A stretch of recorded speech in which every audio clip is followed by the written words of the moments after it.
Hello, everybody. I'm Dennis Prager with Julie Hartman. The Dennis and Julie. Is it show? No, podcast, right? What is the official? I like calling it a show. You do? Mm-hmm. I never knew that. I don't like the name podcast. Well, everybody plus me is waiting for you to explain why. You can't, That's so true. Yeah, that was fair enough. That was pretty funny. I don't like the name podcast. Silence. Yeah. It's like I have an idea. That's Period. exactly. Silence. That's a perfect analogy. Well, I don't like it because I think that everyone and their mother nowadays has a podcast. And sometimes when I tell people I have a podcast, you can kind of see their eyes glazing over. Oh, that's interesting. So to immediately make a delinquent statement or to reference my delinquency off the air, as you know and the viewers know, I am a big fan of the Real Housewives franchise, all of them. Salt Lake City, Beverly Hills, Orange County, New York City, Atlanta, New Jersey, everywhere. And in almost all of them, there are maybe 6 ladies per cast for each city. Almost all of them now have podcasts. I had no even inkling that we might even talk about this, but it's we never worthy. have an inkling we're going to No, talk you're about right. anything. That's a good point. No, it's worth noting. I think about this question. Is it a positive or negative development? And I think it's more positive than negative, believe it or not. More positive than negative? Yes, wow. I do. I don't know if I agree. I know. And I'm not sure I agree. So I'm throwing it out. So why do you say that? The idea that just about anyone or everyone has access to an audience is not a bad thing. I mean, first of all, most of them have a tiny audience by definition. Right. I mean, there's just a finite number of people. But first of all, I could think of so many worse things for people to do with their free time. Right? I mean, it is free time. So between you and me, a podcast is more elevating than Housewives of Atlanta. Hey. No, I don't knock you. I'm believe kidding. me. I'm totally kidding. You're right. Right. You're absolutely right. People prepare to do it in many cases. They will read up. They will try to, in many cases, look a little better. I mean, it doesn't bring out bad things, generally speaking. I mean, it does in bad people, but they're bad. They're bad already. No, not even narcissism, just meanness and cruelty toward others. So look, it's a free market of ideas, and some people will win their audience. I mean, if let's say a guy, and he's into woodwork, and he wants to do a podcast on building really great tables, and he'll find his niche if he's good, and I think he should, and it gives him a sense of self-worth. I like the idea that it's not confined to people like me who get paid to sit in front of a microphone. That's true. And also, the podcast space is so diverse that you can really find your niche, as you say. Like, yes. There are so many self-help podcasts and podcasts on great literature, and it really is an amazing way to learn. So I agree with you. I do think one of the issues with it is, well, 2 things. Number one, I think for some, and I'm thinking of my dear housewives, it can really breed narcissism, where a lot of people use it as an opportunity to share their, I hate this word, but passion or their interests. And that's great. But some people just use it as an excuse to just talk about themselves. Right, but I don't think they'll get a following. True. That's true. Well, that's the first thing. And the second thing is, and again, this second one is both good and bad. You can find your person who your commentator, let's say political commentator, who you love listening to. but you really won't be exposed very much to the other side. That's a big danger. And we are all... But that exists already. I know, but I think it exists because of this world. And so, for instance, one of the things that absolutely stuns me is sometimes I will ask my friends who are on the left, do you know Jordan Peterson? And they'll go, no. That is amazing. That is amazing that they don't know who Jordan Peterson is. And I'm not trying to say that disparagingly to them. I mean, I'm sure they would list people, and I would say, I have no idea who that person is. I don't think they would. I think we do know their people. I used to agree with you. I'm not so sure anymore, because there's this guy, and actually, interestingly, I Googled him the other day and saw that you did a show with him, David Pakman. Yeah. I had no idea who he was. Right. Never heard of him. By the way... And he has a massive following, and he's a liberal. So So he was one of the very, very, very few popular people on the left who was invited me on, and I said yes because I looked him up. But it's true, I did not know. That's a good point. You didn't know Yeah, him? no, I didn't. That's correct. And by the way, it was a very cordial... I know, I watched it. Yes, it was very cordial. It's the way it should be. The way it should be. That's exactly right. It was a credit to both Unlike the Young Turks, of you. who were very unimpressive. Well, I hadn't heard of the Young Turks until you went on them. Oh, no, those I knew about. So I actually think it's true that it runs on both sides, but we all kind of have, and I think by the way, to bring up a sore subject, but I think that's part of the reason why there are so many young people who are marching for and chanting Intifada and who are so vehemently anti-Israel, because they follow their one person, and that's the only information that they're getting. So and I'll give you another example. 40, 50 years ago, I wasn't around to speak from personal experience, but so I understand. Everyone in America really knew the same famous people. They all knew Johnny Carson. They all knew Walter Cronkite. I'm trying to think of another one. Well, certainly, the actors. But And now we're so kind of atrophied. We don't divide it. I do blame the left for that. See, these were all liberals. Cronkite was a liberal, and Johnny Carson, we don't know, to his great credit. But wait, why do you blame the left for what? For this division. I mean, what do you expect? Will most Americans tune in if you say men give birth? If you say America is systemically racist? If you lie to the American people about America, and then they're supposed to tune you in every night? I mean, the AP, Associated Press, wrote a piece about how Claudine Gay, right? That's her name, the president of Harvard, former president of Harvard, that she was gotten rid of because the new weapon of conservatives is plagiarism. I mean, it's so convoluted. Her testimony in Congress that she couldn't condemn those who advocate mass murder of Jews, genocide of Jews. She can condemn them because she needs to know the context. Right. That wasn't an issue.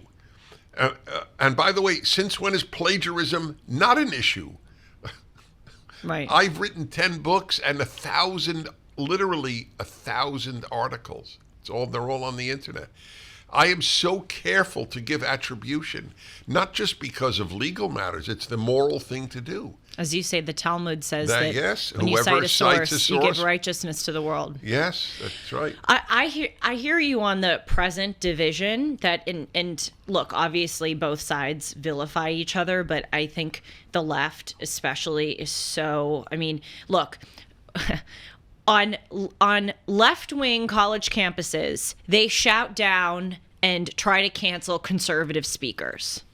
At most conservative campuses, to the extent that there are them anymore, but like in the South, there are these big conservative schools. You don't ever see them marching, shouting that's the down. point. So yes. I totally agree with you on that. However, I do think that this when I mean division, I don't just mean politically. I literally just mean like the sense that we seek out our own sources, our own news.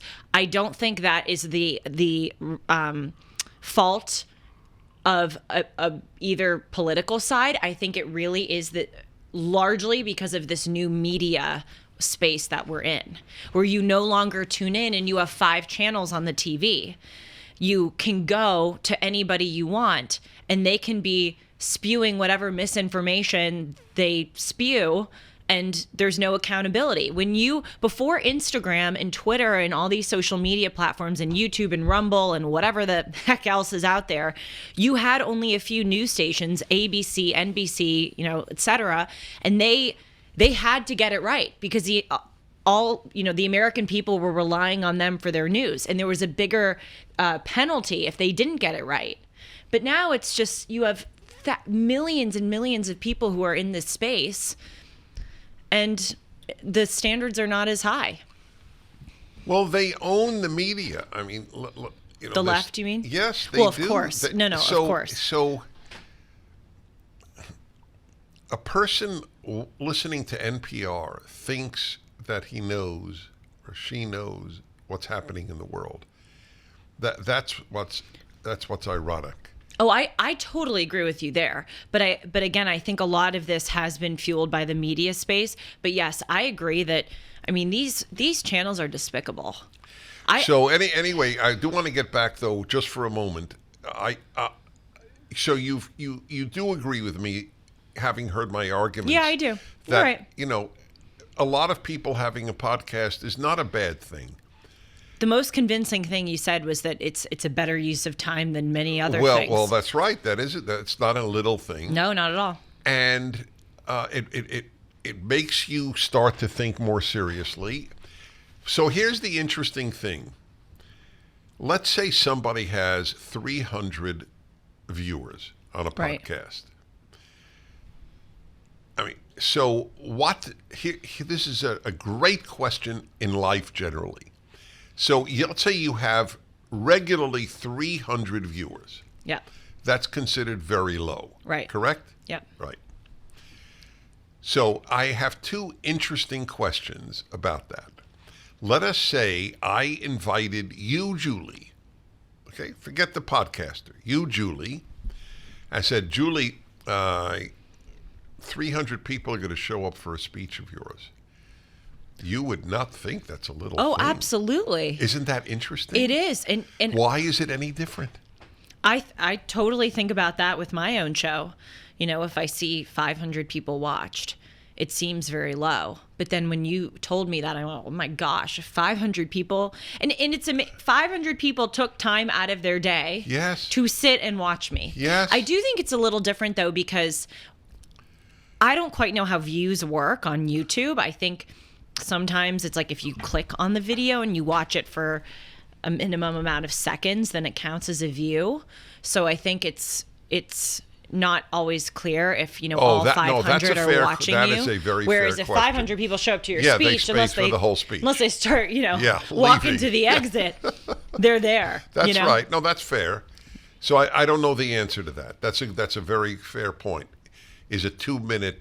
Let me check this out, or by accident I showed up at your channel. I'll give you another criticism I have of podcasts, and by the way, somebody listening could say to me, well, you're the pot calling the kettle black. Why are you saying this when you do this? But I see so many people out there giving their opinions.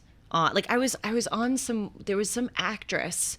I was looking at her Instagram recently. She just popped up on my feed. And then I saw that she has a podcast.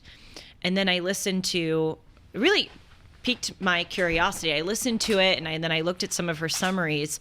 And one of it, and she was on the left, but that doesn't even really matter. But she said, I implore the Israeli army to cease their bombing in Gaza. I implore world leaders to do. And I just thought, what the hell do you know about politics? Well, that's you fair. were an actress for 25 years. Right. Now you're entering this new space, and it's so problem, grandiose. This idea, right. I call on the Israeli government. What the hell do you know about the Israeli government? Right. And so here's a good answer. I couldn't agree with you more. Believe me. However, how is she different from the Secretary General of the United Nations, who is saying the exact same thing? Totally. Totally. So he's a nut. The Secretary General is a woke crackpot. He's a fanatic on global warming.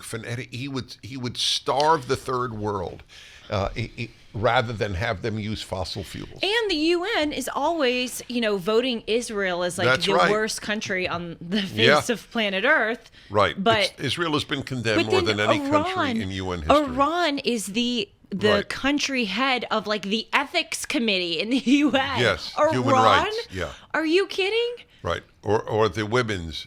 Saudi Arabia, I think, had the women's thing one When year they or something killed like Masa Amini, the 22-year-old girl, Yeah. because there was a strand of hair poking through her hijab, and they're the head of the ethics. Right. Are you You're right. crazy?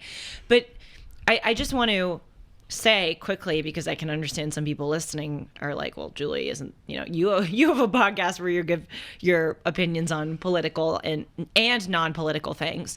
But what I really try to do is approach it through a perspective of we're exploring this together, as opposed to this kind of hard and fast. I mean, look, there are some things that I'm very, very, clear about. For instance, I think it is evil to give puberty blockers to minors and have them undergo gender transition surgeries. If you want to do that when your brain is fully formed and you're an adult, go ahead. But for kids, no. So there are some things I'm very hardlined about. But when it comes to like these global things, when I see people on these shows who don't have any background in any of this, saying I use my platform to implore these, it strikes me as very arrogant. And I think it would behoove all of us to kind of know our lanes. Well, let me just say on your behalf, the issue is not background. The fact is that you have immersed yourself in the study of the contemporary world. Oh, you have no idea how much. I have an idea. That's why I'm saying this. Dennis Prager here with a man I have come to admire for his work. So when I asked him, what do you do? This is the title he gave, Wealth Architect. Very simply put, I am a wealth architect that helps my clients accelerate the way they grow your wealth. It's not how much you make, it's how much you keep. The Internal Revenue Code is embedded with a number of things that you can take advantage of. It's what I call playing tax chess. We take the time to play tax chess in your favor. We give our clients unbiased, independent advice across all areas in their financial life because we have no incentive to sell anything. I was taken enough and impressed enough to have you do my work. And you have, in fact, saved me a serious amount of money. CharlesDombeck.com/Prager. If they had, I would have respect for You're them. right. That's fair. So the issue is not, did you go to college, or what college did you go to, or what did you major in? What I meant by background was, Yeah, really. they don't know anything. No, That's I read correct. the newspaper. They actually did a study, or some polls, I should say. So you're saying from the river to the sea, Palestine should be free. What river and what sea did you have in mind?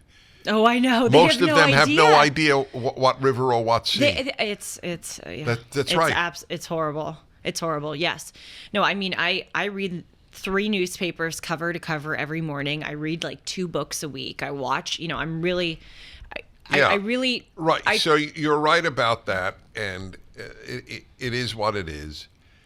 But when I see an actress like going into politics, what is this? By the way, all of this is relatively new. Right.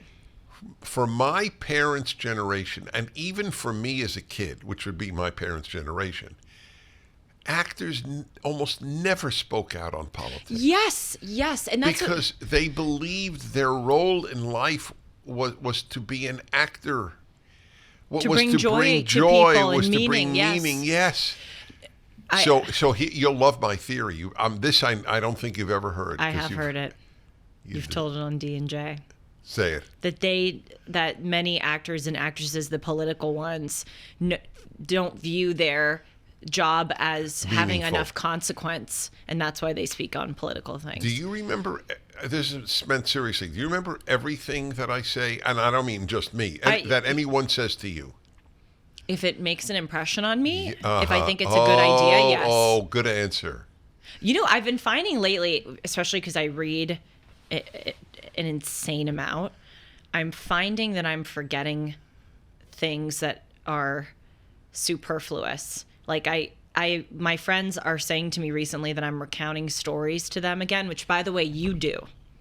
You will. Oh, I do that all the time. All the time. You'll say like, "Oh, well, I know. I got to tell you this." Yeah. Okay, go ahead. What did he say? All old people do that? No. He said, all bold people do that. Yeah. Well, you're definitely one of those things. Exactly. Maybe even two. Yeah. Anyway, he's right about all old people, but I've done it I did it when I was your age. Well, I'm doing it when I'm my age, and I'm telling friends stories. I don't remember what I've said to somebody. I don't know how can you be expected to remember? If I have a deep conversation with someone, I will totally remember it. But if I'm, recounting like, oh, I had this interaction with this person, or I went on this date or something, I'm telling a friend, they'll go, Julie, you already told me. But it's right, because so you remember, you remember the important stuff. Yeah. That's you. And that's what I do. Yes. Yes. That's fascinating. So, but anyway, it's worth repeating. If you believed that being an actor was significant, you wouldn't be of course it is. You wouldn't. Every profession is significant, and I don't mean that as a patronizing comment. Tell me what profession is it? You'll love sex this. Work? Is sex work a significant? Okay, all right. Well, is sex work?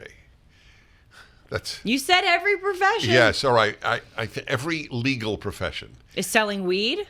Selling weed is legal. Oh, yeah. No, that's fair. That's fair. Virtually every line of work. And I have a very interesting little anecdote on that. Yeah. My brother, who was a professor of medicine, he's very at an Ivy League medical school. He's a very big doctor. He said to me many years ago, do you know, Dennis, I just want to tell you, there is a group that has done much more for health than doctors. I'm thinking, really? Yeah, who? Can you guess? I know I didn't tell you this. Sanitation workers. Oh, well, that's true. Isn't that fascinating? Oh my! I think I was thinking the other day, people who pick up our trash, they have the most important job in the country. Well, my brother would argue that it has done more for health than doctors. Oh, I mean, just to give you an example. But back to the actor. They believed, I think, generation or two ago, people who were in Hollywood or any acting thought this is significant. Yes. Now you get your significance from taking a position against Israel. Well, or of course, for George Floyd. Well, I was watching some reruns of the Oscars because when I was younger, I remember, from like ages 5 to 11 or 12, we loved the Oscars. Oh, we'd have Oscar parties. It was a highlight. It was such a highlight. Nobody watches. It's sickening. Isn't it amazing? It's another example of the left ruins everything it touches. Nobody watches them anymore. That's correct. None of my all friends, because of the left. I don't want to hear a speech on why I'm a white a-hole from another absolutely. Actor. Absolutely. Right. And I was watching a rerun because I Googled like political speeches at the Oscars, and basically what popped up was the entirety of the Oscars. But I was watching one of these speeches, and this was from 2016 or 2017, and this producer got up and won the Oscar for whatever best producer, and he said, I just try to show through my work that we need to embrace love and not hate. We shouldn't, we need to let people in, not build walls which keep people out. And then you have all these sanctimonious people in the audience going like, that by the way was one of the stupidest statements. It was, and by the way, they've turned on that now. It's I remember in 2016 when Trump was running for president, and I was a liberal then, and he was talking about building a wall. People freaked out. Yeah. By the way, I hate to say it, but I'm going to be honest, myself included. Right. I remember watching that, and Well, I that's wonder how I could important. be so stupid. Yes. And I remember watching that and going, this is so cruel. Like, how could he do this? And this is so stupid, and it's not going to work. Like, Wow. I can't believe I thought that way. And I then can't- now it is amazing. we're seeing people like John Fetterman. Indeed, President Biden is restarting the building of the border wall. Well, he wants to get reelected. Right. But anyway, I back to the Oscars thing. It's just like your job, people need to know their lanes, you know? Like, listen, you will never hear me talk about biology or chemistry or any of that on my show. Because I don't know a damn thing about those subjects, you know? I sort of know my lane. I mean, And by the way, you won't hear me offer a critique of acting. totally. Same with I- me. I don't have the know it, ability. or comedy. I don't really know a damn thing about any of those things. So when I see these people at the Emmys and Oscars, you know, it's just like, stop. And also a lot of not just these individuals, but their shows, their movies have gotten so political. You even look at the ones that are being nominated, and it's like, you know. Yeah, well, they paid a price in that way yeah. too. But it's yeah. staggering to see how no one watches those. I know that we've talked about this, but it doesn't matter. I'll tell you why it doesn't matter, because without repetition, you don't learn anything. It's true for me. I need to remember that. Yeah, on my show. Repetition I is fear if I'm repeating. Me too. I still do that to I'm this boring day. people. Yeah. Yes, like they'll say, "Why would I listen to you? You said that 3 years ago." There's really that voice in me. Oh. I apologize for. I said it 3 episodes ago. Yeah, but that's people are bombarded with messages. Right, and it's very hard to remember. You have to hear it a few times Yes. to really have it Well, integrate. Well, otherwise ads wouldn't work. Think of how many times they've heard point. the same ad. So what was the thing that you said? We've already talked about this, but it doesn't matter. The America that I knew that you don't know. I know. It's sad to me. It's that. So that's my question, which I know we've discussed. Is it sadder for you or sadder for me?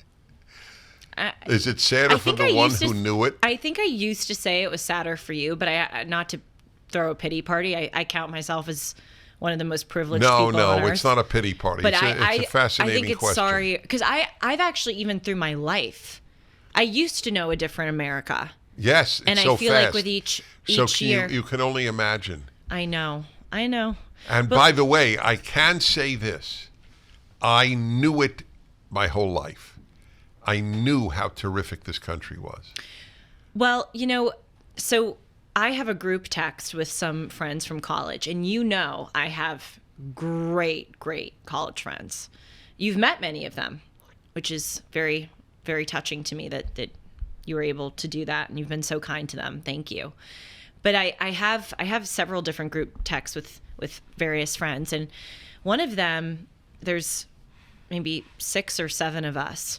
And it occurred to me recently, we haven't talked at all about the Claudine Gay thing. So, and you and mean we're all Harvard friends. We're all Harvard Yeah, friends. right. Yes. So Claudine Gay, former president of Harvard, she just resigned. You were talking about it a few moments ago. I'm just, setting the background. She gave a mealy-mouthed condemnation of the 34 student organizations at Harvard, which signed that despicable petition saying that the Israeli regime is entirely responsible for the terrorist attack on October 7th. She gave that congressional testimony where she said the genocide of Jews depends on the context. And then she was, in this whole plagiarism scandal, and she resigned after 95 days of being president. Wouldn't you think that would be something that we would bring up in our group text? And no one has brought it up. Right. And I know not to bring it up. Harvard grads. Yes. And that struck me. That's very interesting. And so I went on the side and I texted one of my friends who's in it, she and I talk about politics together. She's a liberal, but, believe it or not, I'm fully capable of being friends with liberals, as long as they're not leftists. Well, that's a big difference. Right, there's a big difference. And so I said to her, don't you think it's a little strange that we haven't talked about this Claudine Gay thing. Oh, I'm fascinated. Yeah. And I said, I think it's because of me. You said. I did. And my friend wrote back, it's totally because of you. And it's because, and I realized in that group text, we never talk about anything that gets in the stratosphere of political, which, by the way, I kind of... Wait a minute. Why was it because of you? Because I don't think that they want to hear my opinions. I think they know that I'm going to have a conservative opinion. And, it just occurred to me... Wait, so your friend thinks it was unfair that she was picked on? The other people in the group text? No, or just the friend you talked to? No, not the friend I talked to. The friend I talked to is totally on board with me. Oh, she was speaking. Oh, she is. We were on the side. We were in a side because you said she was on the left. Oh, okay. Yeah, she's a liberal. She's all a right, liberal. but she's on board with totally. the resignation of the president. And so she's one of the 6 or 7 members of this group text. So she was saying to you, Julie, they know your opinion. They don't want to start a fight. Yeah. And you know what? It just occurred to me that is so sad because you know me, and I hope the audience knows me by now. I'm not a combative person. When I argue about things, I'll certainly be strong-willed in my arguments, but I never get, I make sure to temper my language. Some people get really incendiary and they'll call, they'll be like, the imbecile Claudine Gay. Like, I wouldn't do that. I would know better not to do that. It's just not who I am. And it just occurred to me, as much as I love these friends, and I really do love them, it's just sad that we now live in this country where we can't have those kinds of discussions, because one of the members is conservative and we can't open that can of worms and we can't hear her opinion. It's like, it's just an old America. God, I would love to hear your friends from Harvard's opinion. Yeah, I'm sure some of them would think that this is racist. You're kidding. No, I'm not kidding. Not many of my friends, but I think 1 or 2 of those in the group would have text. bought that line. Yeah, or would think that Amazing. it was that she was unfairly targeted by the right. Yeah.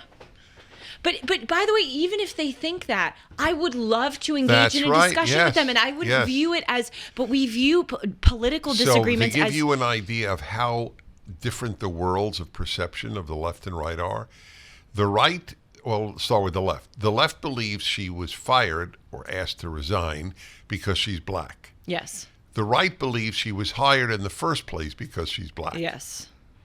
Well, so it's literally the opposite in every possible way. I know.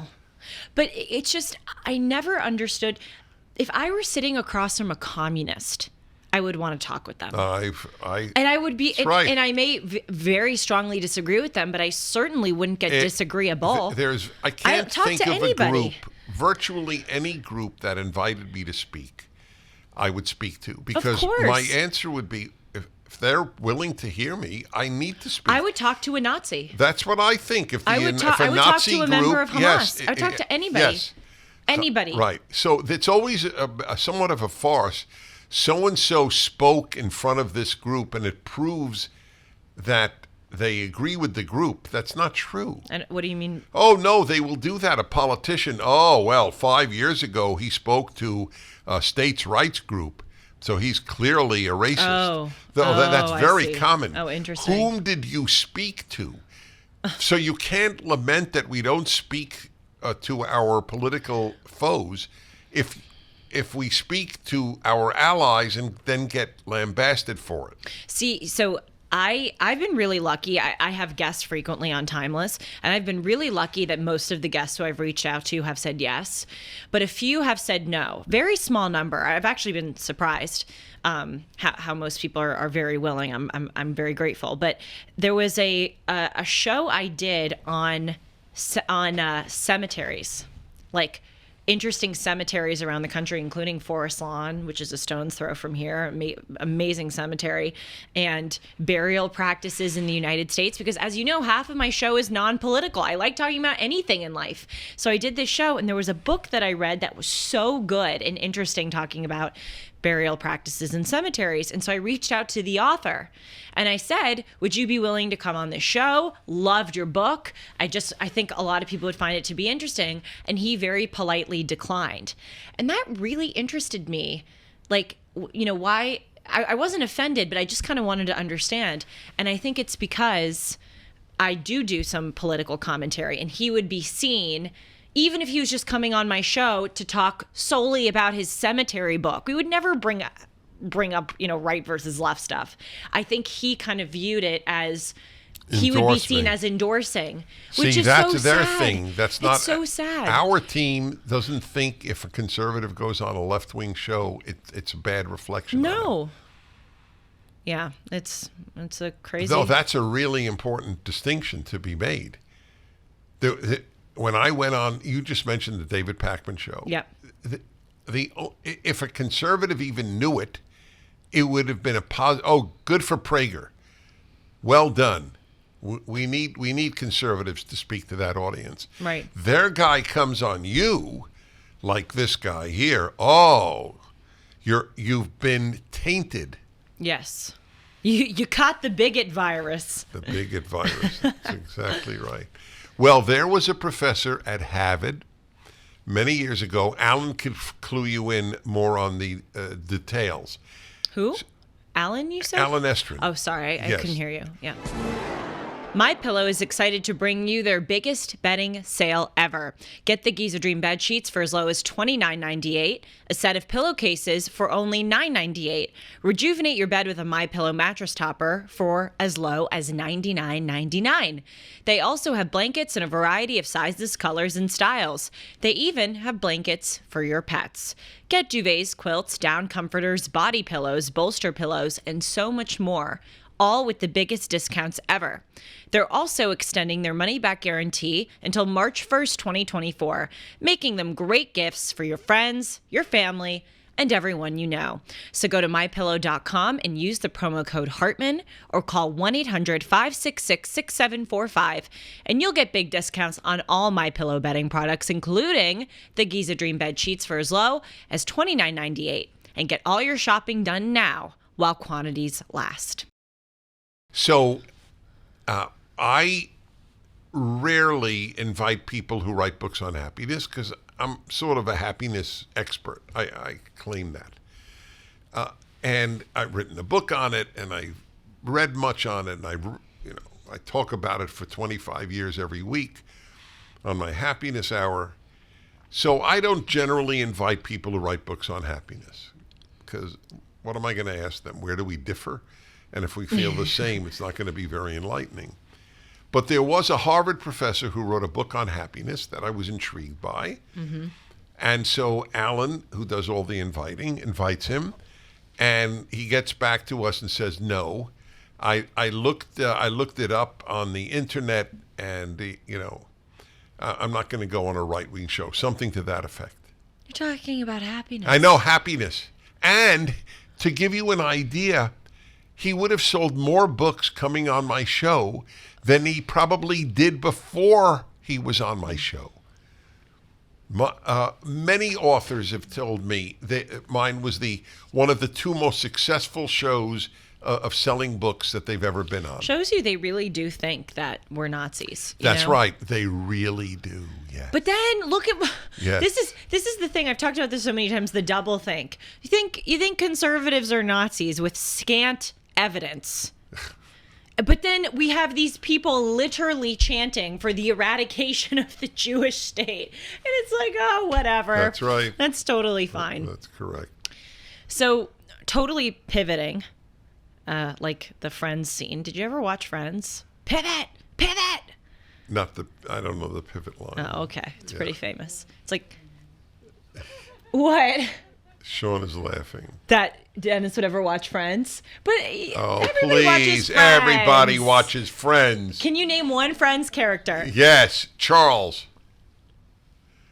He asked me to name one person, and I did. Go ahead. Really try. Name one Friends character. 1 minute. Jerry. Joey. Joey, that's what I meant. I meant Joey. Joey, Chandler, Ross, Monica, Phoebe, and Rachel. Anyway, totally pivoting. Yeah. Wow. Yeah. It's a fun show. I was so honored to have your son on my show recently. And I know him obviously from off the air. I've been blessed to spend time with him, but we talked about his addiction and recovery right after he went on your fireside chat and talked about addiction and recovery. And he's another person who has started a podcast, but he is so wise and so vulnerable, and God bless him, unafraid to talk about what he's been through. And the wisdom that he shares is applicable to everyone, not just people who have struggled with addiction or know people who have struggled with addiction. But by the way, all of us, at the very least, know someone who has. I really believe that almost everybody in the world has a tie to it. But I said to him at the end of the show, because he launched his own podcast called AP Unfiltered, which I watch. He is so eloquent and articulate. He really is. AP is Aaron Prager. AP, yes. And I've watched it, and he'll talk about addiction and recovery, but he also talks about politics and his take on news. And I said to him, your experience and your the wisdom that you've gleaned from your addiction and recovery journey is so applicable to the moment that we're living in now. Because I think that we live in a society where a lot of people have addictions, not just to substances, to social media, to porn, to television, to gambling, to victimhood, to activism. And so to free things. Yeah, right. And so I think his worldview from his it's great just for life advice, but I also think he is especially well positioned to kind of explain some of the pathologies which are infecting our public sphere now. But I know that you were interested in talking about that one line he had on your show. Did he mention that line on yours? I think I brought it up. And I also want to say kudos to you on your fireside chat. You were very open, and you're always open, but I was very impressed with the questions you asked him. I mean, you said to him, did you ever fear, or did you ever think that I favored David, my biological, that I loved David more than you, because David is my biological son and you're adopted? You said, was there anything more I could have done, or should I have done something differently? About your addiction. Yes, it's an amazing conversation. But you asked him. You pick up on everything. I love it. Well, that so many people would be really afraid, especially with the amount of people who hate you and who want to look for ways to say, I would say in general, they know as much about me as left-wing media reported. Yep. That's it. That's the extent of what they know. They would have no idea that you have an adopted son. They have no idea that you're the godfather to gay couple's child. There's so many things about you that they wouldn't understand. Anyway, you asked him on that show when he hit rock bottom, and then decided to reach out for help. And his line, which should be a t-shirt, is that I hit rock bottom when I realized that I had nobody else to blame for my problems. Except me. If everyone in the world could hear that, we would be a happier, healthier society. You are, and especially in America, and we've talked about this, if you go to other places in the world, you will be held back for being a woman. You will be held back for being an ethnic minority or a religious minority. You will be held back for being an immigrant. You will be held back from being gay. That is actually the norm in most parts of the world. But in the United States of America in 2024, you are not largely, if at all, held back for being any of those things. And yet, our population, out of any other in the world, is the most population that is convinced that they are held back by those things. Mm-hmm. Well, that is why I fear for the society. It hit too many people. At least half the population does blame others for their problems. It begins with parents, and then it goes to the country, and it's systemic racism if you're a racial minority.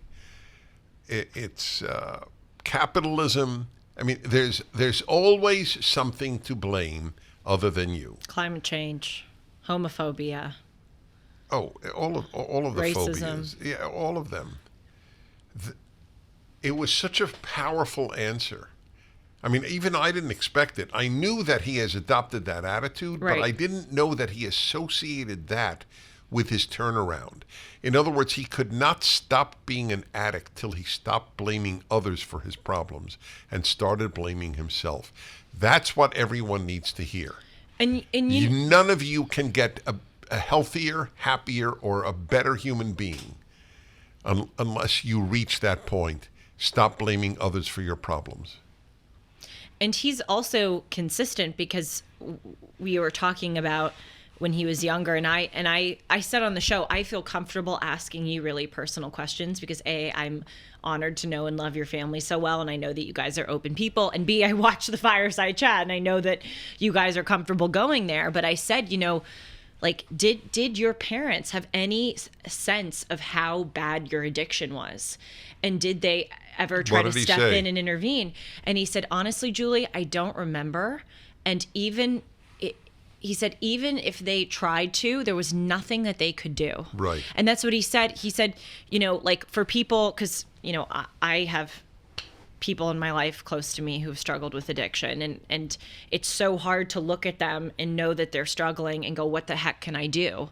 But Aaron said, you can't do anything. Yeah. And that's sort of the case with this addiction mindset in general, addiction to victimhood. There's nothing that you can really do to influence that person. I visited the rehab center in Pennsylvania where he still lives. Mm-hmm. I visited it because they asked the loved ones of the patient to visit. By the way, I thought it would be almost all parents. I was one of the only parents there. Yeah, you said that on the Fireside Chat. It was amazing. So why do you think? It was because there were so many older people. It's not just kids who were addicted.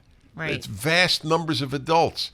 The spouse came, the best friend came, the cousin came, the mother came, but an old mother or old. Anyway, the message of the weekend to us was you can't do anything. Except screw it up. Except enable them, basically. That you can do. But you can't do anything really to get them out of their addiction. And I took it seriously. I'm a big liver of the serenity prayer. You know the serenity prayer? I don't know it by heart, but the gist is, give me the strength to deal with things that are in my control, and give me the serenity to know the things I can't control. It's three parts. I know. Yeah, but that it doesn't matter. was the least eloquent but synopsis of the serenity prayer. Grant me the serenity to accept the things I cannot change. To deal with, I said. Courage to things I can, and the wisdom to know the difference. Yeah. What was it like for you? Did you see when Aaron was growing up that he was addicted to things? I mean, did you suspect? Was it kind of out in the open? Did he hide it? Well, he didn't start, I think, till about 11 or 12, which is pretty early, obviously. But he was born to a meth addict, and I have a feeling that played a role, certainly in his addiction. Of course. Yeah. But there were, we hug and say, I love you now so regularly. And that was not part of his life as a child, which I always was confused about. You mean he didn't do that? Yeah. Wow. Even before he started using. That's right. And I never quite figured out why. I still don't know. I'm going to ask him. People, as I get older, the more and more I realize we have no bleeping idea the crosses that people are bearing on a daily basis. Mm-hmm. Well, that's in my happiness book. I have a chapter on envy and how aside from just being wrong, that's obvious, how foolish it is, because you don't know anything about what's going on in that person's life or certainly in their mind. As the great Helen Telushkin quote, I know, I was thinking of her. "The only happy people I know are people I don't know well." That was such a brilliant line. I heard it in high school from Joseph, my friend's mother, sitting in her kitchen in Brooklyn, New York. Joseph and I were ruminating over who were the happy and unhappy kids in our grade.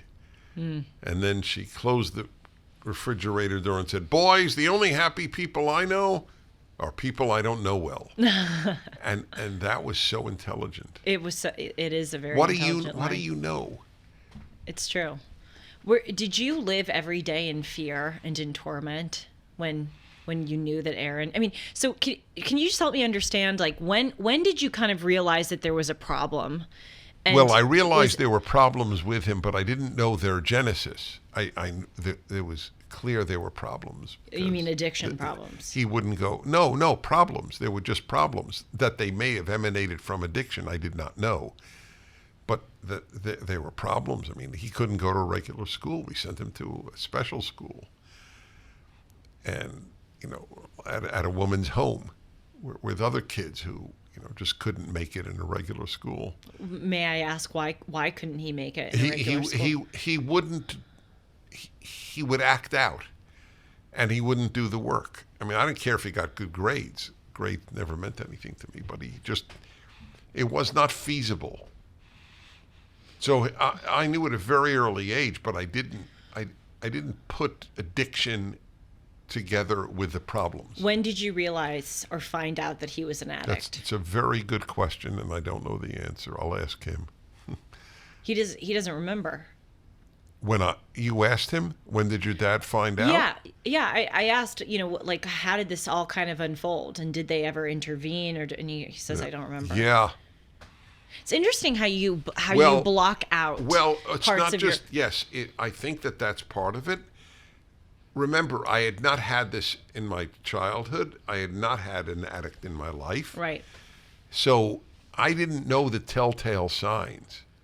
Right. And if it was ever raised, he said, "Oh, I'm not using anymore." And he could sort of fake it. Right. Well, one of the things Aaron said that I thought was so intelligent, and as someone who, again, knows someone in my life who struggled with this, it's so true. Aaron said, I, as the addict, didn't realize, or kind of didn't realize when it crossed over from being intense partying into addiction. Oh, interesting. And I look at that person in my life, and it was, now I kind of look back and I see the signs. But I always thought, okay, they're having, they're letting loose. They're having a little too much fun. They're maybe go overboard. They're going to outgrow it, or they're stressed in their life. And then you look back and you go, that was the addiction, those were all of the signs, but I just totally missed it. And so it's... Well, why are you saying that? Did that happen in your life? Yeah. Really? Oh, yeah. I saw someone who I was worried about for months. Uh-huh. And this person was drinking, using weed excessively. Oh, I see. And it was bad, but it wasn't quite at the point where I was like, okay, this is crossing a line. My wife would tell me, and she was right. She said, "Why do you ask? They always lie." And that's true. Addicts always lie. I mean, it's part of the process. Right, and it's not like a malicious thing. It's no, that they're they don't want you to know, and they may lie to themselves. Well, another thing that was so great talking with Aaron is the role that God plays in his recovery, Right. and how his group that he was in, it was such a God-centered approach. And one of the things he said was, now in a lot of recovery programs, they're trying to get rid of the God stuff, yes. because it's, This is the cultural left. It's another example of everything and they're not having something better. What are they going to replace higher power / God with? There are many good reasons to buy gold and silver. Bank failures, digital currency volatility, emerging market countries trying to topple the dollar as the global reserve currency. Julie Hartman here for AmFed Coin and Bullion. Dennis's choice for precious metals. If you asked AmFed owner Nick Grovich to simplify the case for precious metals, he'll tell you that when President Roosevelt recalled the gold in circulation and paid people with paper money, they received a $20 bill for a $20 gold piece. Today, that $20 bill won't even fill half of your gas tank, but the gold piece is worth about $2,000. Which would you rather own?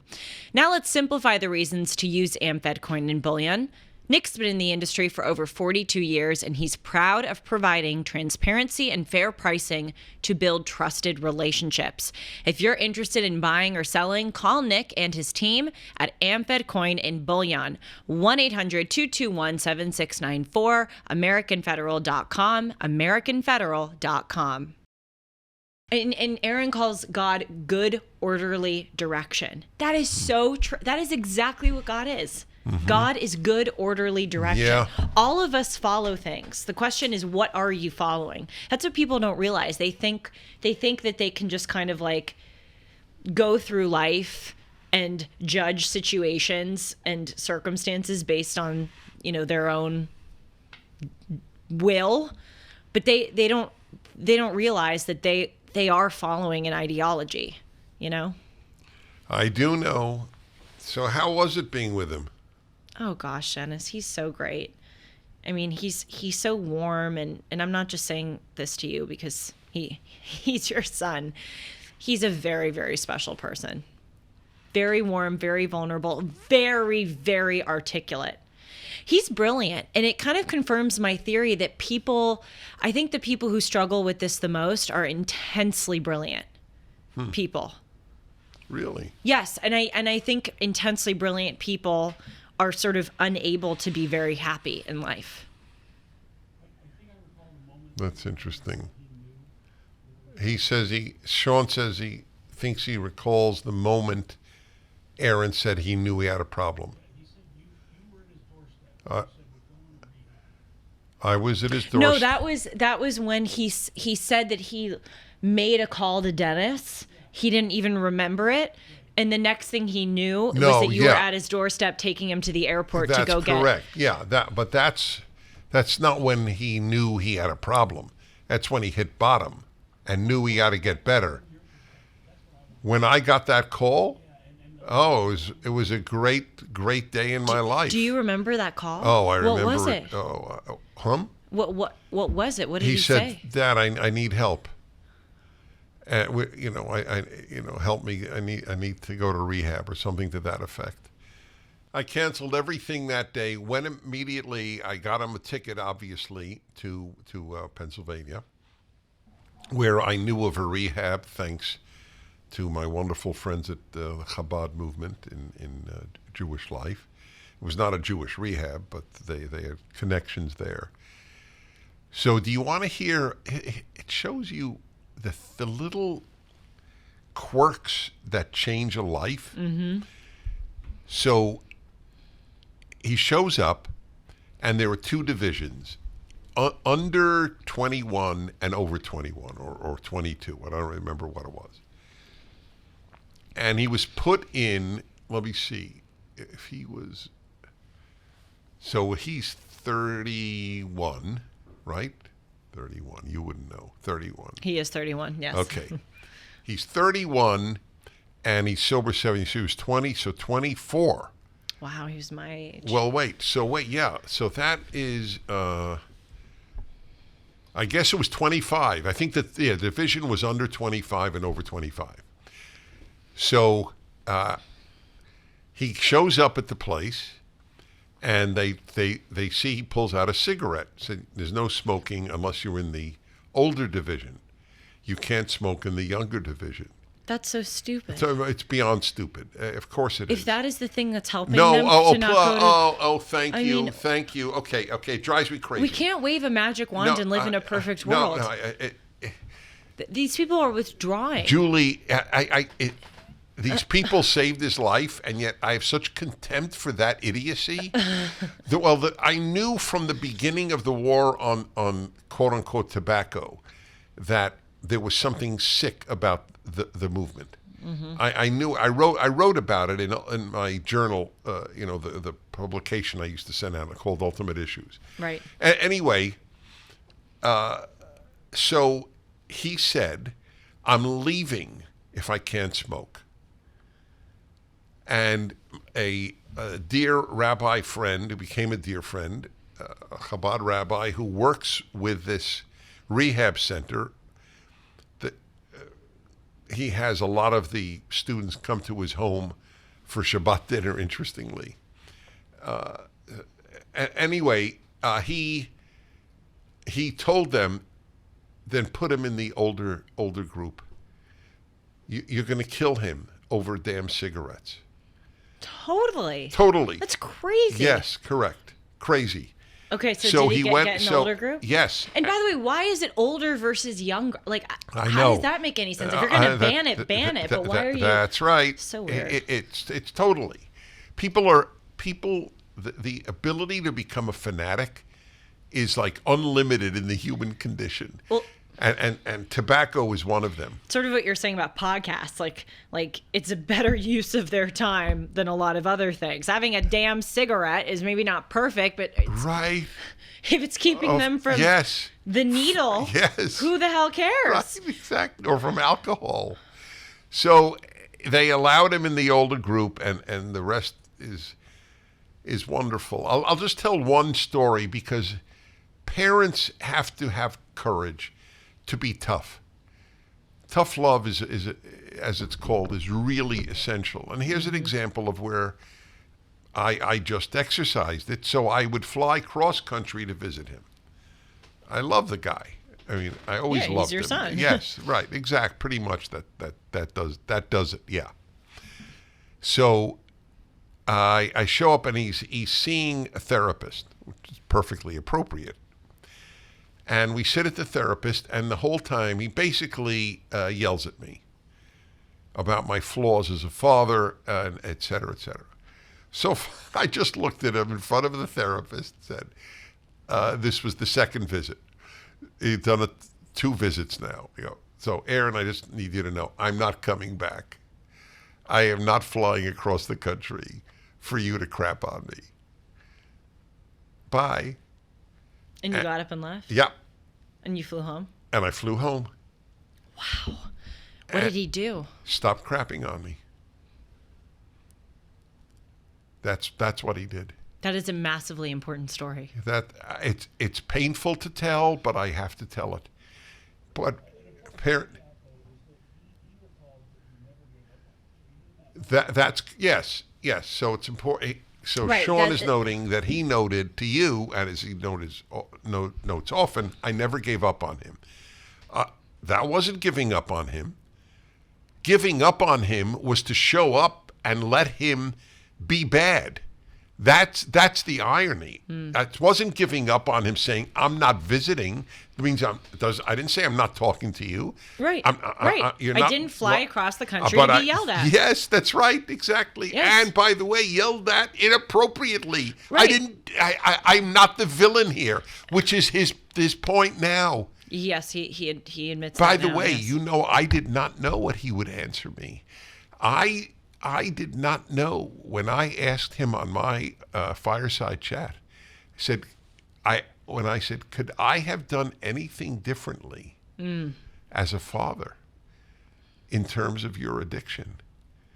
And he said, no. I did not know. I truly entertained the possibility to say, look, Dad, I love you very much, as you know, but you could have done X, Y, and Z. No, nothing. Again, it's amazing that you asked that question. Yeah. Because you really open yourself up to people. Yes. Calling you terrible father. Yes, that's right. I did. But you see, I've never viewed me as the issue.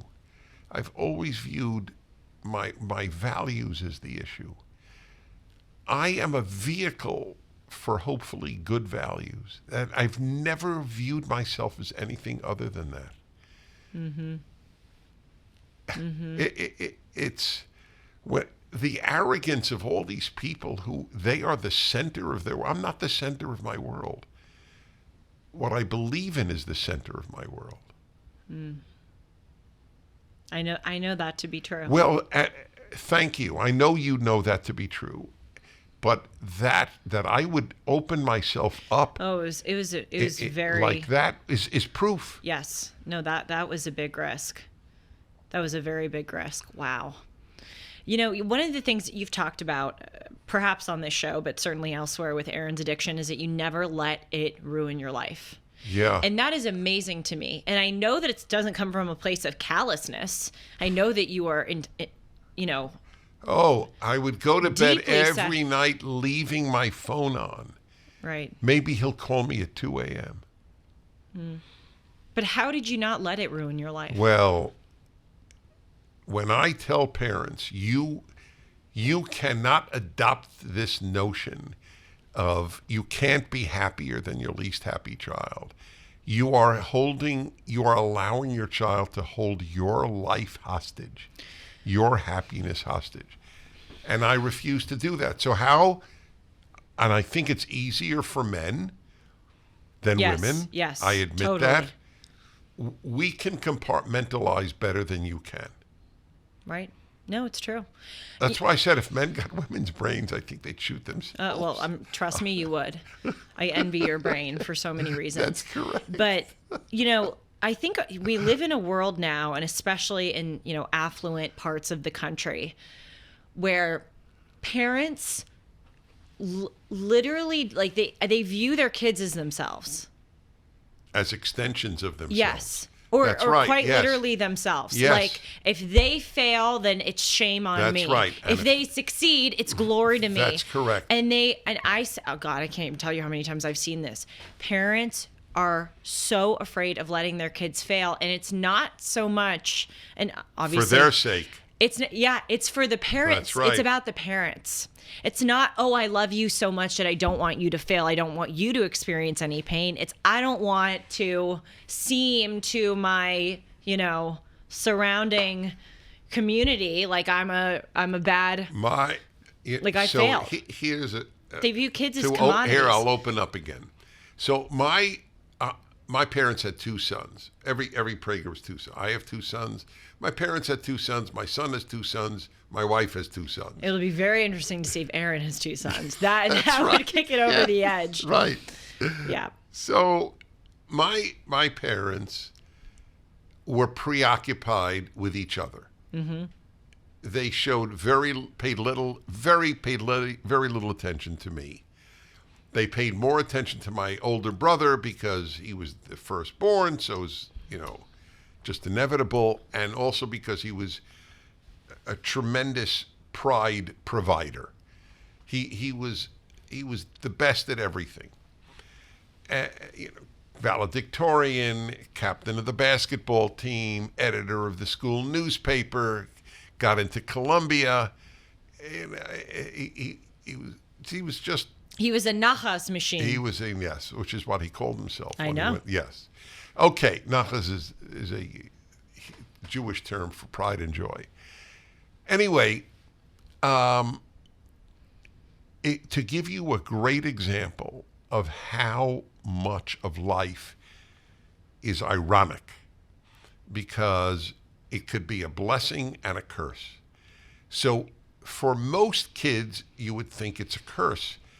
They didn't shower me with love. They didn't hug me much. They didn't say I love you. That's the way I was raised. They were not in any way abusive, but they were not in any way coddling or even warm. Right. Okay. They were preoccupied with each other. They were crazy about each other for the 72 years they were together. It's a long time. So when I got older, when I became an adult, I was so grateful that they were preoccupied with each other. So many kids are the center of their parents' attention, and it drives the kid crazy. So I will happily take my excess over the other excess. and it worked out great. I was so grateful. They have each other. They have their life. Yeah, they were proud of me, and my mother had this giant picture of me up in her house. That's cute. true, but they didn't live through the kids. Kids need space in order Yes, to and you don't want to flourish. be the reason for being of your parent. What a Right. terrible burden to have on you. Mm-hmm. You don't have your own life. I have my life. I don't live through you. You shouldn't live through me. And it's not callous. It's loving. It's actually a wonderful thing. That's why, by the way, you've really got me started here. But that is why I am a bigger fan of the word like than even love. It's every parent, as is my always go-to example. Every parent, or maybe normal parent, loves their child. But a lot of parents who love their child don't like their child. A lot of kids love their parent, but they don't like their parent. I liked my parents. The love was sometimes felt, not always felt. It didn't matter to me. They were good people. They raised a good kid. That's pretty damn successful. They gave me great values. What the hell? What else do I? You know where I look for love? I would look for love from my wife. I would look for love from my friends. That's where you look to love from. Does that sound? Does that sound good? I totally agree with you. And I think this is part of the issue with modern parenting, where we see these helicopter parents. But I don't even think that term is exactly right. It's not so much helicopter. It's like you are the you determine my happiness. You determine my worth. You determine my success. And it's almost yes. like a status. I think a lot of parents view their kids as status symbols now. Right. It's not just the vacations you take, the car you drive, the amount of money you have, the job you or your husband have. It's how well your kids do. That's right. Well, if you could say, at least until recently, my kid goes to Harvard, or any other prestigious Right. place. That was. Then you are announcing to the world, I am a success. Dennis Prager here with a man I have come to admire for his work. So when I asked him, what do you do? This is the title he gave, Wealth Architect. Very simply put, I am a wealth architect that helps my clients accelerate the way they grow your wealth. It's not how much you make, it's how much you keep. The Internal Revenue Code is embedded with a number of things that you can take advantage of. It's what I call playing tax chess. We take the time to play tax chess in your favor. We give our clients unbiased, independent advice across all areas in their financial life because we have no incentive to sell anything. I was taken enough and impressed enough to have you do my work. And you have, in fact, saved me a serious amount of money. CharlesDombeck.com/Prager. Well, you know what's interesting? Because when I was at Harvard, I realized that so many of us were there because we were desperately trying to make other people happy and proud. Usually parents. Yeah, that's what my brother said. And I felt that so much growing up, where I love my parents. I saw how much they went through with Gina, my sister with autism, and and I was just like, oh my God, I just want to bring it home to them. I just want to be the light in their lives. And so many of my classmates they had someone who they were doing this for, because I'll admit it's a pretty unnatural thing to do with your high school life what you need to do to get into these colleges. That's right. That the impetus for it is a lot of, you're doing this for someone. You have to have it. You have to want it too. Otherwise, you can't be forced to do it. But a lot of it is that you're trying to make someone else happy. But then what's interesting is are all of us kind of that way? Do you show up to your radio show every day, and are you doing this I know you're doing this for other people. You're doing it for the greater cause of truth and goodness. But it's interesting to kind of look around and go, are all of us motivated by making other people happy or doing what we're doing because or to prove something, not to make other people happy, but to stick it to someone? Are we motivated by ourselves? Are we motivated by what we can?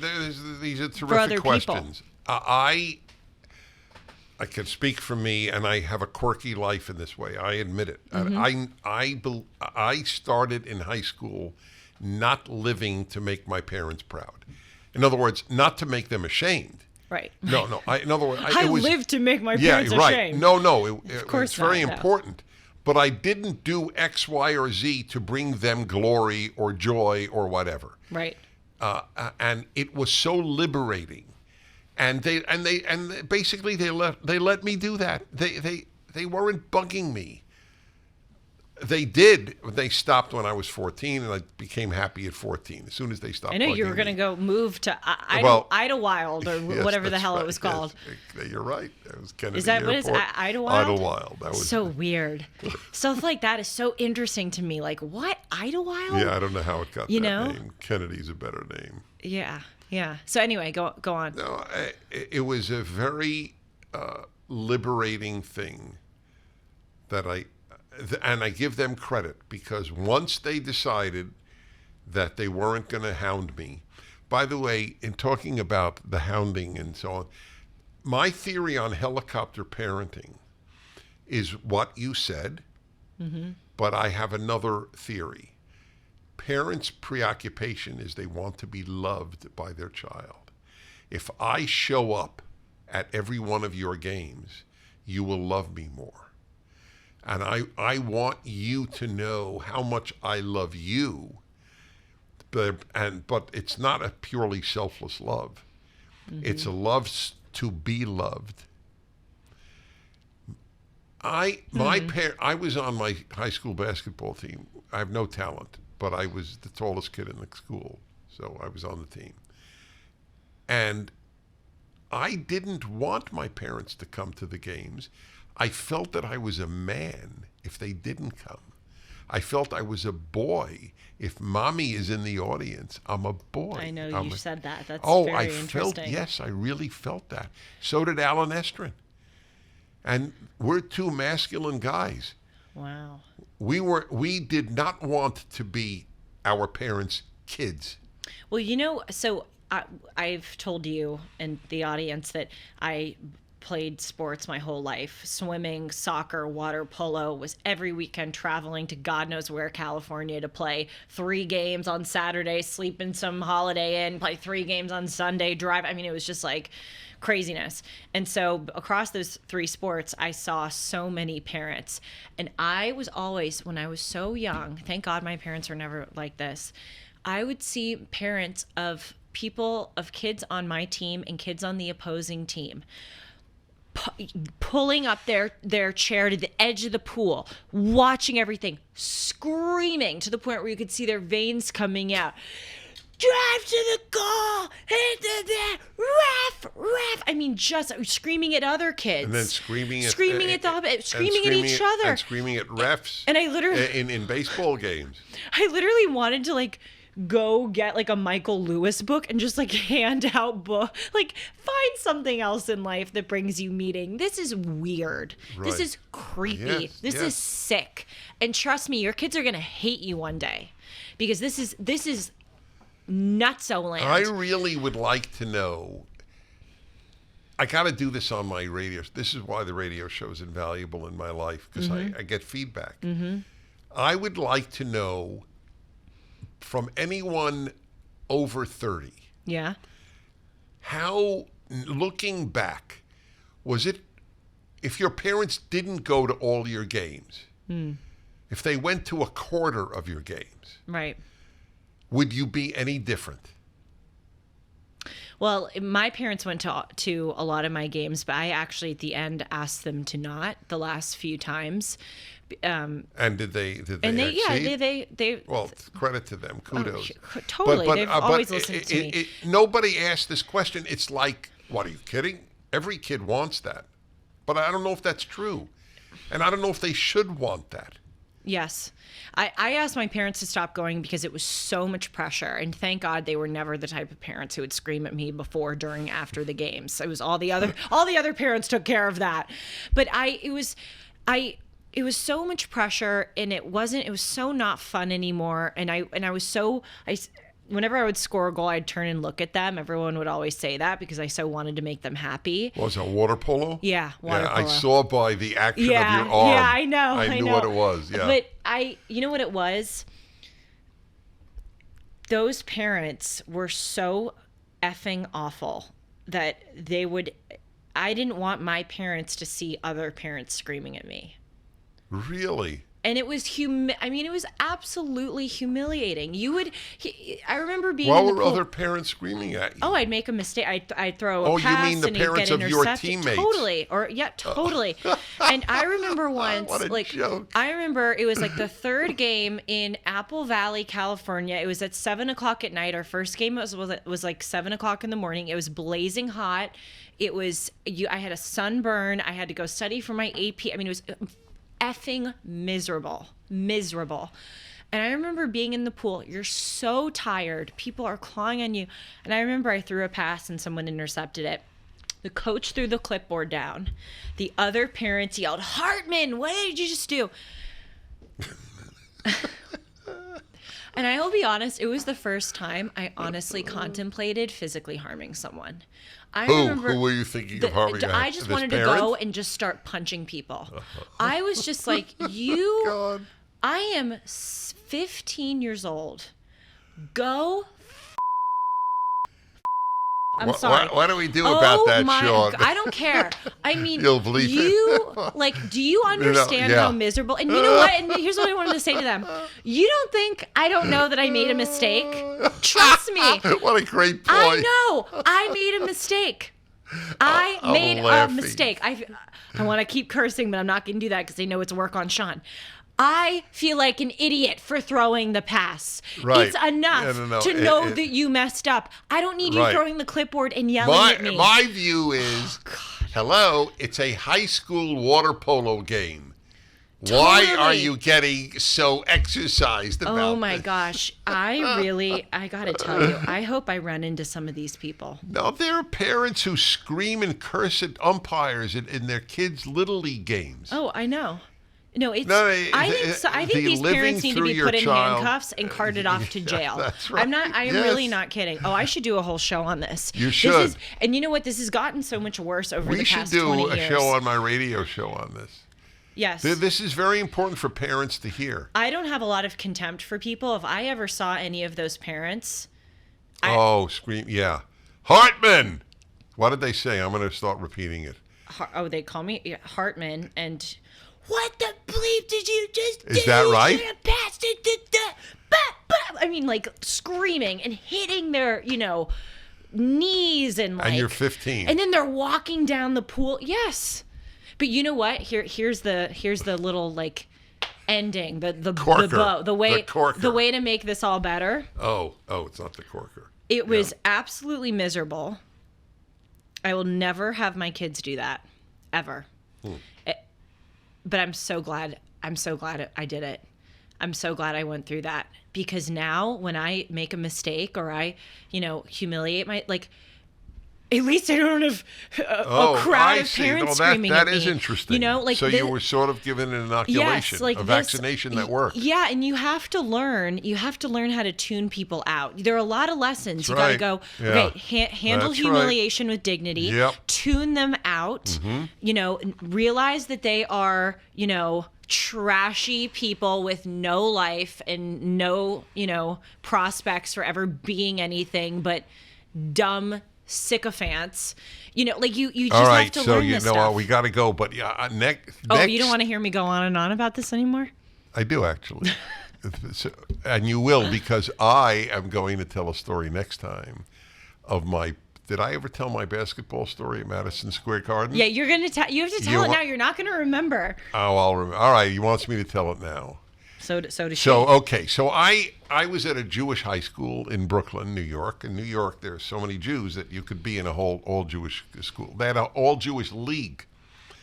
So there was a deal between the New York Knicks, that's the NBA team in New York, and the Metropolitan Jewish High School League, that's what it was, that the previous year's champion, previous year's top two teams would play in Madison Square Garden before a Knicks game. So the previous year's team of my Jewish school, the Yeshiva Flatbush, came in first or second and got to play. Unfortunately, however, the team that did so well, they all graduated. So this year's team was lousy, which is part of the reason I made the team. That I think I have told the story when the coach said they scraped the bottom of the barrel. Prager's on the team. Yes. I knew he was right. I made the team because I was the tallest kid in the school. I was 6'4" in high school. So it comes to Madison Square Garden, and we're playing before a Knicks game. And I'm just praying that I don't get in the game. I did not want to play in the game. I'm not good at it. I didn't want to embarrass myself in Madison Square Garden, even though there weren't a ton of people there prior to a Knicks game. But there are people there. With 56 or 58 seconds left, it is not possible mathematically for my team to win. Right. I get a tap on the shoulder. Prager, you're going in. When he knew there was no chance we could win. Yeah. I had not been following the game at all. I had been joking the entire time and cracking up my teammates. That was my job. I look at the guy next to me, and I go, Nakbar. That was his name, Nakbar. We called him Snack Bar. I go, Nakbar, which basket are we shooting at? And the guy starts cracking up and didn't tell me. Decades later, I found out why he cracked up. Why? He thought I was continuing to joke. Oh. Which makes perfect sense. So I am now going in, and there's a jump ball, and I don't know where we're shooting. This is a farce, but it happened. So there's a jump ball, and I ran to the wrong side. Yeah. The referee standing on that side looks at me, and he goes, "Hey, kid, you some sort of schmuck?" And I thought, like I did with the coach, actually, I am some sort of schmuck. Ending up on this side of the court alone with you is so not prestigious. So here's the reason that I'm reminded of it. My parents did come to that game. That was the only game they came to in my basketball career. It makes sense. Madison Square Garden. My mother, however, was as aware of basketball as I was. And when she saw me, she cheered me for 58 seconds, like I was doing something competent. I heard her voice, Dennis! Oh. I remember my mom used to yell when people would wrestle in water polo, and one time she yelled, "Get off my baby!" That was the only time she ever yelled, and I went, "Mom, you are never doing that's that a killer again." Yeah. Well, she would. God bless her. She would tell. I was 6'4". The chance of my being called baby were minimal. My mom would actually get into it with the other parents. Is who were that yelling right? And say, "Stop! You guys are crazy people." Yeah. Great no, stuff. I need to do a whole show on this. Yeah, it's really important. Psychotic sports parents. Well, but where does it emanate from? That's the key. Yeah. And wanting to be loved by your kid at all time is the recipe for being a bad parent. Well, these parents don't want to be loved by their kids. No? No. Oh, do you think screaming at their kids no? Oh, they want to live through them. Yeah. Yes. All right. Okay. So they're both bad. Okay. How can they reach us, Dennis? By listening to what you will now tell them. Good segue. You can reach me at julie@julie-hartman.com. Follow me on Instagram and Twitter at Julie R. Hartman. Follow Dennis on Twitter at Dennis Prager. And on Instagram at the Dennis Prager. Really? That's how I reach me on Instagram? Oh my God. This has happened. Have a wonderful week, everybody. Literally 10 times. Wonderful week. We need to get a compilation. All the best. Blooper, And but not blooper right. of this. Is she still talking? Ooh, burn. Shalom, everyone.